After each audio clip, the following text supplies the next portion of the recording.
I'm Amy Weintraub, and you may know me from my yoga work. I wrote a book called Yoga for Depression, and that was the first book on yoga and depression and yoga and mental health. That was in 2004, and I had actually written an article for Yoga Journal in 1999 called Yoga the Natural Prozac, and things just organically flowed from that.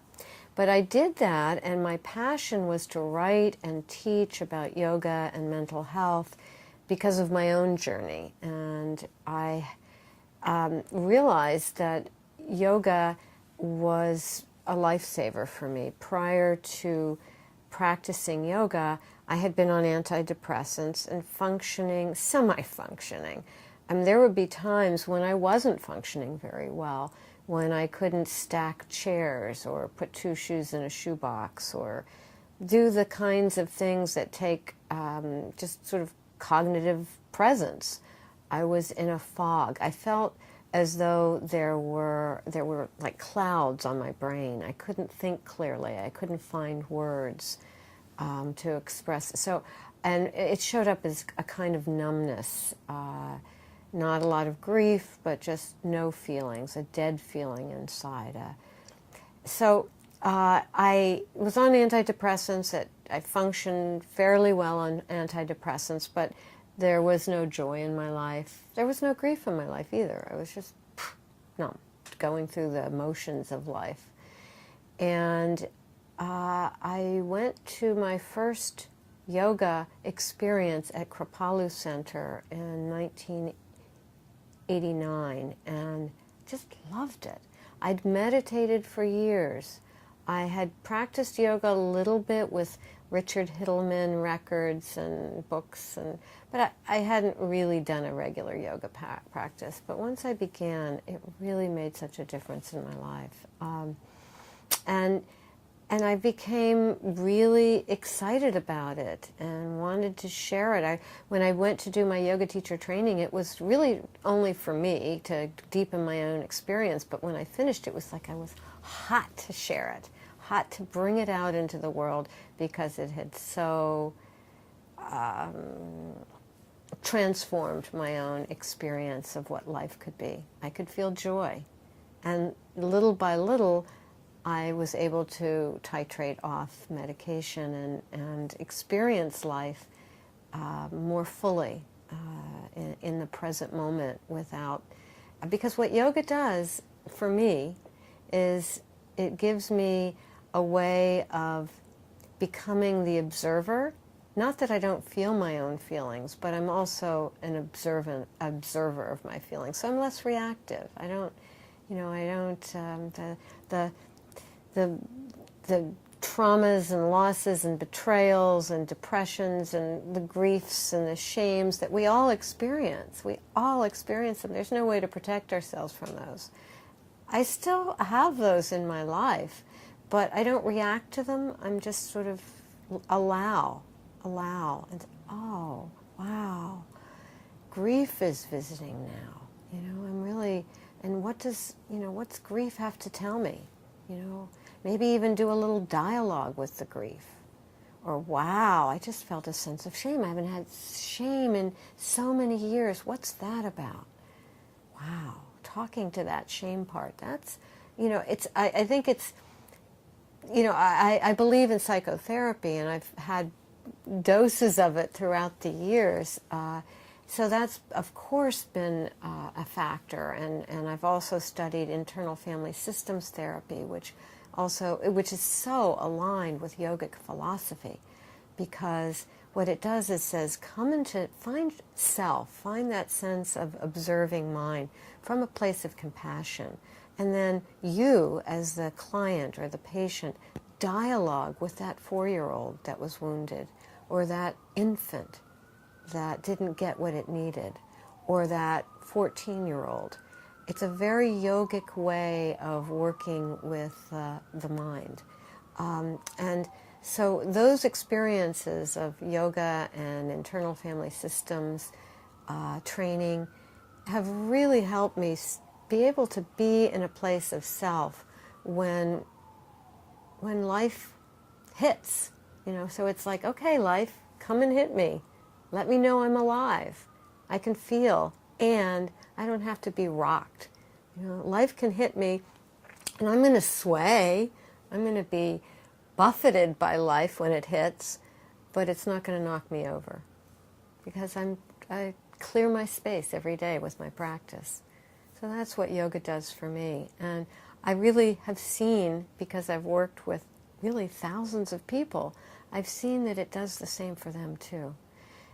And for people with mood disorders, especially, it gives them the tools to be able to manage their moods so that they don't have to make a phone call to the therapist. I'm out of control here. They can try something else, something they've learned. Nobody else has to do it to them. Nobody else has to, I think some people are going to need medication no matter what, but it's a tool that you can have, that you can self-regulate. Okay, I'm out of control here. What did I learn? Okay, I can do a sound and a mudra that's going to just calm me down. I can place my right hand on my heart and my left hand on top. I can take little sniffs of breath, because if I try to take a deep breath, I'm not going to be able to do it because I'm in a panic, right? So I can take little sniffs of breath that's going to meet my mood. So let's try that. That we can do. And then I'm just going to let it out. Because I have to, because it's so much breath in there. I have to let it out, all right? But, if I said, oh, just take a deep breath, you're going to say, what? I can't take a deep breath. I'm in a panic. What is this? Take a deep breath. Forget about it. But if I say, let's just take a little, that's what you're already doing. You're already hyperventilating. So let's take these little, and then what are you going to do? You have to let it out. And do you know what's happening when you let it out that way? You're stimulating the parasympathetic nervous system, which is calming you down. Calming heart rate, calming breath. You feel a whole shift in your energy. So why are my hands like this? Because it's soothing and calming. There are more nerve endings in the fingers than most other parts of the body. So when we do these hand gestures, we're actually stimulating different areas of the brain. So now we're going to do something, we're just going to add a sound. So this is going to be weird, okay? This is going to be weird. It's going to say, is this a sound? We're going to add a sound. I'm going to add the sound yum, okay? Like yum yum, but we're going to extend the Y really long, like a yum, and we're going to go right to the M. Because what that does, and you don't have to believe it, just try it, see what happens. You don't have to believe it. It vibrates the heart, and the sound is really soothing. So let's say you're in that panic, and you can do the little sniffs of breath. Let's say you're in a grocery store, so you don't want to stand there with your hands on your heart. Just doing the little sniffs of breath.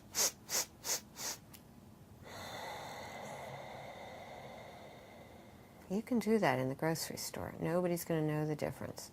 I have stood in Trader Joe's in the produce aisle doing the sound with yum, because somebody called me, someone I was working with who was in a panic and could hardly take a breath, telling me a story, and I said, let's just do a few yums. She knew what I was talking about because we've done it together. So I'm standing in Trader Joe's with a cell phone with my right hand on my heart because my left hand's holding my cell phone. So let's just try it. I mean, what do you have to lose? Hands on your heart, little sniffs of breath. And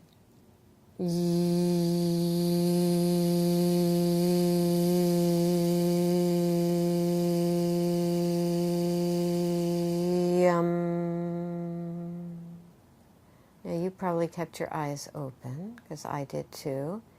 But if you're comfortable, let's try it again with eyes closed.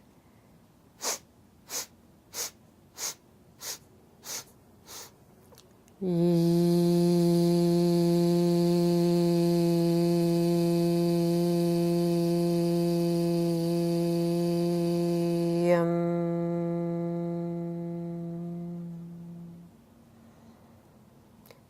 if it's comfortable, just let your eyes remain closed for a moment. And just sense if there's a quieter place that you're living in, maybe a sense of quietness around you. Quieter, the still point of the turning world is a line from a T.S. Eliot poem. Maybe you're aware of that, maybe not.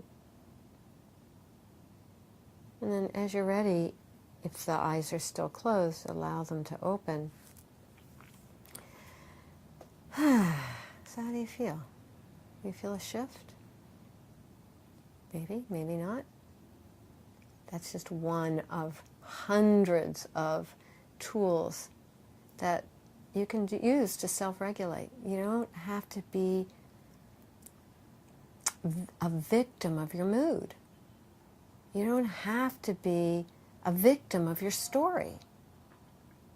You can do a 2-minute practice and take yourself out of that story, that mood. I'm Amy Weintraub. Come visit me at yogafordepression.com, amyweintraub.com. Let's connect. Thank you.